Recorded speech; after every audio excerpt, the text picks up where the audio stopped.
Hello everyone, and this is my review for Monday Night Raw on December 1st, 2014. And what can you say about this Monday Night Raw? I felt like this Raw had some good points to it, but I felt overall it was a very lacking show, and it did not come off all that well, which is kind of sad going into the actual TLC pay-per-view here in the very near future.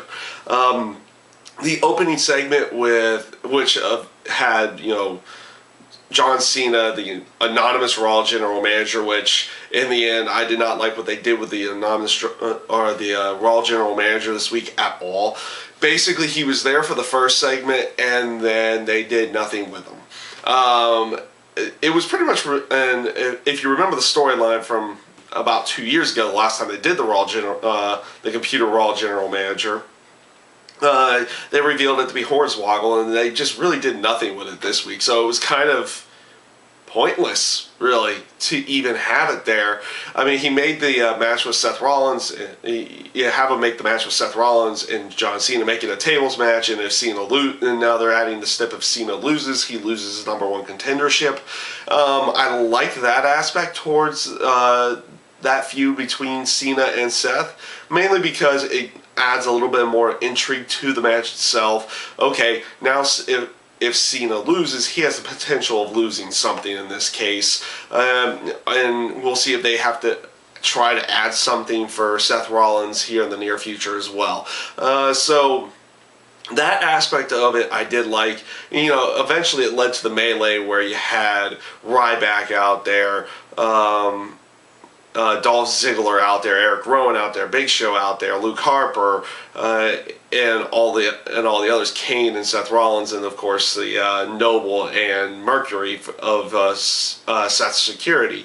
So you had that melee out there, which eventually led to the beatdown of all the baby faces in there in the end. So that came off okay in that sense, and it did lead into two other matches throughout the night with Eric Rowan and Big Show actually having their match, which I'll get into that in a few seconds here. But also the main event tag team match that had Ryback, Cena and Ziggler versus Rollins, Kane, and Luke Harper. The one thing I didn't like about that main event was how pretty much Cena and Ziggler pretty much no-sold their beatdowns from earlier. Ryback sold it a little bit, but the two of them, Ziggler and Cena, just came out, A-OK, perfectly fine, even though Cena went through a table earlier in the show. I would have liked to have seen them actually, potentially selling the injuries themselves. As for the match itself, the main event, I felt it was a really good six-man tag, but we've been seeing a lot of those recently, so you're kind of getting numb to them, basically in this sense. Sorry about that, but like I said, just the kind of. I feel that like the audience is kind of just getting numb to those, and we've been seeing them a lot more often. Otherwise, it was a good match. The match with Eric Rowan and Big Show, I don't like the fact, it seems like they would have wanted to save this match itself for the pay-per-view, and I do like the backstage segment they did with Eric Rowan in his interview. They're trying to portray a new character with him, and they're kind of going like with this eccentric or this genius type character, but he has very limited social skills type character, and that could be interesting down the road to see where they go with it. Sorry again, but as for the match with Big Show and Eric Rowan in this case, you pretty much knew they were going to go with DQ finish because they want to have something more for down the road. But in this case, why have them even have a one-on-one match in this situation? They should have just added them to the tag match just to make it an 8-man and get that out of there, and then they could have saved a singles match for the TLC pay-per-view or something like that. Other than that, other than pretty much what the main event was, that portion of the show was okay. Like they had some hiccups in there, and whatnot, building their matches with Seth Rollins and Cena and Kane and Ryback, and of course Big Show and Eric Rowan. Sorry again. And it seems like they're going to keep Dolph Ziggler and Luke Harper together, maybe for another Intercontinental title match here as well. They did some okay building inside there. Other than that, the rest of the show, it didn't do much of anything.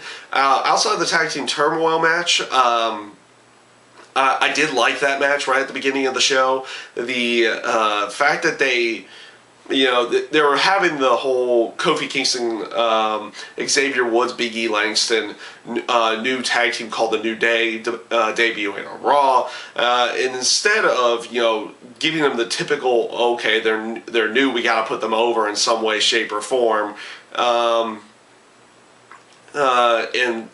give them the actual win. They do have them go over in the first one, but have a semi feud builder with them and Stardust and Goldust, with them costing them the very next match. And then, of course, they had the Usos go over, and now they'll be working with Damian Mizdow and The Miz, which they have an initial story going in there with whatever the business card was that Miz gave to Naomi, which is one of the Usos' wives, and everything like that. That led to the later altercation between them and The Miz later on the show. I mean, hopefully they build a little bit upon that. It made it seem like there was some kind of personal feud between the two of them at this time, which you don't really see with the Usos all that often, and I think that did come off a little bit better in that sense. It's the feud with AJ and the Bellas is kind of weird, because it still seems like when you see Nikki Bella interacting with Brie Bella, like Nikki still tries to maybe not boss her around, but basically be mean to her sister, but yet Brie is trying to help out Nikki in every way, shape, or form. So you don't know where they're actually going with something like that. And then you have AJ in the mix in there and whatnot. I'm just not liking where that feud's going at this time. Obviously, it's going to probably lead into another match between Nikki and AJ, probably at the next pay-per-view, but that feud's kind of falling stale here, and you're not really getting a very good direction of where it's actually going at this time as well. Fandango in there, I really don't like how they're doing the new Fandango.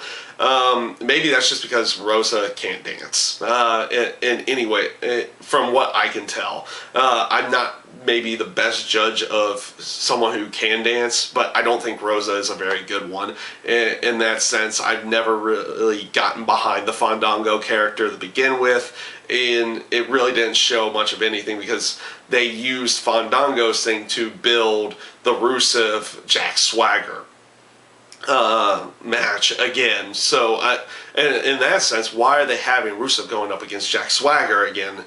They had that feud over the summer, and it went off really well. And now they're going to have it again, but over the United States title. But we pretty much saw what happened over the summer. Why they wanted to rekindle this feud, there really seems to be no point. They need to put Rusev in there with someone else, someone different that they can try to help him be built more, leading into whatever they have planned for him going into WrestleMania. But it seems as if at this point we're going to get basically this pointless feud with him and Jack Swagger. And it'll lead into a really good match. I mean, you saw the matches over the summer with him and with Rusev and Swagger. They're really good, fun matches and entertaining matches to watch. But it's really just a pointless feud at this time.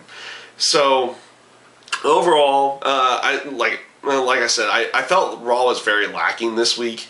It didn't really come off all that good. I mean, it had good points to it. Don't get me wrong, and I did go over those throughout the show, but overall I would say I felt this Raw was very lacking, and it was kind of disappointing where they were going with everything going into the TLC pay-per-view. So that's my review this week for Monday Night Raw, and I thank you guys for watching.